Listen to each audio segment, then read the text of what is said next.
Many of the greatest parables of Jesus come to us, in fact, from the Gospel of Luke. We don't know exactly why, but certainly Luke gives us many of the best known of the parables.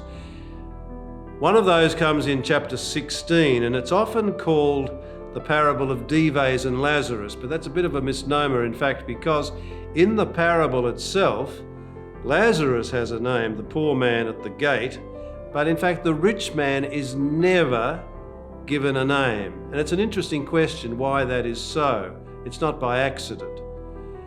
So in this parable, Jesus is speaking to the Pharisees, as he often does, in fact, in recounting the parables.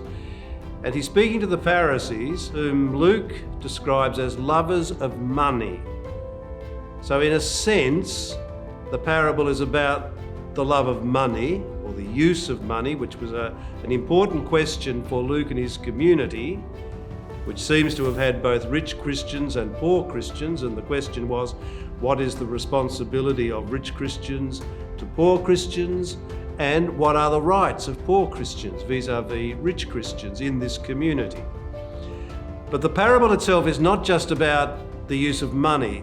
It really is about the meaning of brotherhood, what it means to be brother. In that sense, the parable looks back to the story of Cain and Abel in Genesis chapter 4, which also explores the question of what it means to be a brother. Now, Jesus does this in order to lead us into a new sense and experience of the kingdom of God as an experience of brotherhood. All of us sons of Abraham and sons of the Father, and therefore sisters and brothers to each other. So at the heart of the parable, there is that exploration of what it really means to be brother or sister. The parable moves at two levels. First of all, personal responsibility. What is my responsibility personally as brother, as sister? But it moves beyond the personal to explore the social aspects of the world that is born once brotherhood becomes a reality.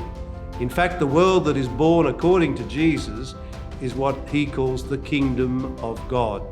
So once again, we see how the parable works as a kind of metaphor to subvert conventional understandings of the kingdom of God in order to bring to birth new and brilliant understandings of what the kingdom of God means and how we experience it as true brotherhood, fraternity.